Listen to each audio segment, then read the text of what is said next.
네, 이처럼 세월호 침몰 사고와 관련해 연일 안타까운 소식이 전해지면서 전 국민이 우울감을 호소하고 있습니다. 이러한 심리적 고통을 극복하려면 어떻게 해야 할지 전문가와 함께 이 시간에 좀 진단을 해보도록 하겠습니다. 한림대학교 한강성심병원 정신건강의학과 이병철 교수 지금 전화로 연결됐습니다. 이 교수님 안녕하십니까?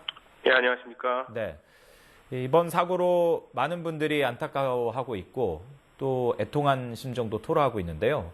앞서 취재 기자가 집단적 스트레스, 또 집단적 우울증 이런 표현도 썼는데 실제로 이번 사고가 국민들에게 미치는 심리적인 영향은 어느 정도라고 봐야 될까요? 원체 큰 사고인데다가 아직까지도 어떤 뚜렷한 성과를 못 내고 있는 상태여가지고 더 많은 분들이 더 안타까워하고 계시는 것 같습니다. 예. 우리나라가 더더욱이 사람들끼리 또 모여 살기를 좋아하고 또 다른 사람들에게 관심이 많고 또 남의 일을 자기 일처럼 생각하는 경우들이 많은데 아마 이런 경우 때문에 오늘 더 힘들어하시는 것 같고요. 네. 사실 지금 이 현재 전반적인 상황을 보면 저희가 2002년 월드컵 때 했던 거랑은 정반대 상황이 나타나고 있습니다. 예. 그 당시에는 사실 모든 사람들이 굉장히 희망적이고 하면 된다는 어떤 자신감 이런 것들이 넘쳐 있었고요. 그런 것들 때문에 전반적으로 저희 환자분들이나 여러분들이 뭔가 좀 같은 어떤 긍정적인 에너지가 넘쳤다고 한다 그러면 예.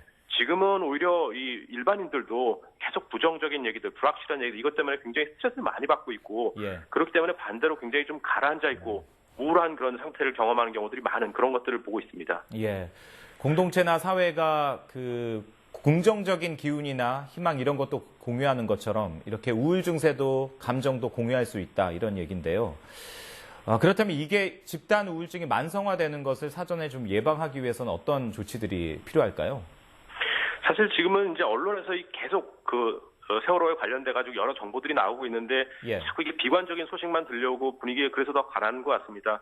아까도 말씀하셨지만 제 생각에는 지금 우리 국민들이 물론 이거에 대해서 많은 관심을 가지고 희망을 놓지 않는 것들도 중요하겠지만 네. 하루 종일 이 뉴스에 계속 노출돼 가지고서는 계속 이런 거에 접촉돼 있는 것 자체는 굉장히 본인도 힘들고 좀 지치는 그런 양상을 가져올 수 있습니다. 예. 제 생각에는 일단 일상적인 생활을 어느 정도 하면서 계속 우리가 기도하고 응원하는 것들이 필요하겠는데요. 예. 하루 종일 뉴스 앞에만 앉아 있는다든지 이렇게 계속 똑같은 내용들에 대해서 반복한다든지 이런 것들은 좀 많은 어려움을 가져올 수 있고요. 정신적으로 굉장히 힘들고 지치는 그런 양상들이 나타날 수 있을 것입니다. 예.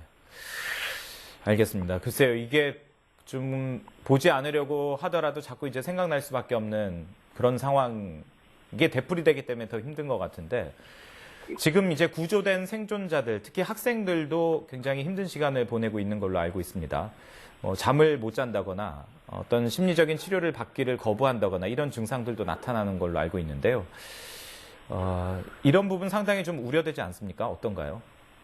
맞습니다. 지금 이제 시간이 한 일주일 정도 돼 가면서요. 예. 이제까지 어떤 증상들은 사실 자연스러운 어떤 스트레스 반응이라고 볼 수 있습니다. 잠을 못 잔다든지 사고에 대한 악몽이나 사고에 대한 반복적인 생각들은 이제까지는 그냥 지켜보고 좋아질 거다. 이렇게 안심시키는 게 제일 중요할 것 같은데 예. 앞으로 1, 2주는 굉장히 중요합니다. 대개 이 1, 2주 동안에 대부분의 이제 생존자들이 서로가 다르게 증상이 좋아지면서 이렇게 회복되는 양상들을 보이는데 네네. 만약 그렇지 않다 그러면은 그런 경우에는 꼭 주의 깊게 관찰을 하고 전문가적인 상담이 필요하겠습니다. 예. 치료를 거부하는 것들은 사실은 어떻게 보면 이제 생존자 증후군이라 그래서 자신이 어떻게 살아남고 또 다른 사람들에게 어떤 구조되지 못한 사람들의 어떤 죄책감 이런 것들이 남아 있습니다. 예. 이런 마음이 강하게 남아 있을 경우에는 오히려 잠을 못 자거나 이렇게 고통스러운 기억들 자체가 자신의 어떤 죄책감을 좀 덜어주기 때문에 네. 사실은 먹지 않고 자지 못하고 이런 것들이 굉장히 고통스러운 일임에도 불구하고 그런 것들을 해결하려는 적극적 노력보다는 오히려 내가 뭔가 이런 죄책감 때문에 이런 잘못한 것 때문에 벌을 받는다라는 느낌이 있어가지고 예. 그런 것들로부터 적극적으로 벗어나려는 어떤 노력들을 하지 않는 것들이 이제 이 특징입니다. 그래서 제 생각에는 본인이 이렇게 두드러지게 불편감을 호소하지 않더라도 주변에서 어떤 상태인지 면밀히 확인하는 게 필요하고 네. 만약에 지켜봐가지고서는 뭔가 좋지 않은 부분들이 있다 그러면 주변에서 적극적으로 나서서 도와주고 뭔가 좀 치료에 접근할 수 하는 게 이런 것들이 중요하다고 생각됩니다. 예. 과거에 이렇게 이제 재난에서 생존하신 분들 이런 얘기를 들어보면 뒤늦게 좀 이런 증세들을 호소하는 경우도 있다고 하는데 이 사고 초기에 좀 효과적으로 예방하고 좀 완화할 수 있는 그런 구체적인 방법은 없을까요? 일단은 생존자분들이라고 한다 그러면 예.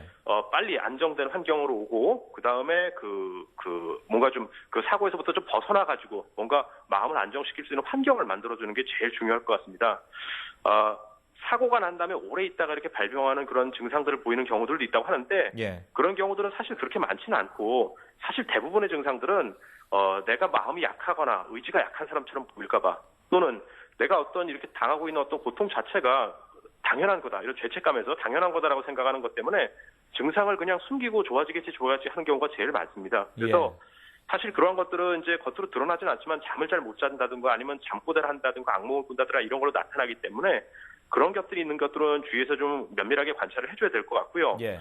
만약에 이제 그런 정도가 심하지 않으신 분들이라고 한다면 말씀드린 것처럼 본인들이 뭔가 의욕을 내 가지고 뭔가 기분을 전환하거나 아니면 좀 마음을 추스리는 것들이 굉장히 어려운 상황이기 때문에 네. 주변에서 자꾸 데리고 나가서 산책도 하고 식사도 하고 얘기도 하고 그래서 될 수 있으면 다른 일에 집중을 돌리는 것으로서 사고 생각을 좀 잊어버릴 수 있게 가는 그런 기회를 자주 만들어주는 게 일단 생존자분들이 빨리 심적인 안정을 찾는 데는 중요하지 않나 싶습니다. 예, 알겠습니다.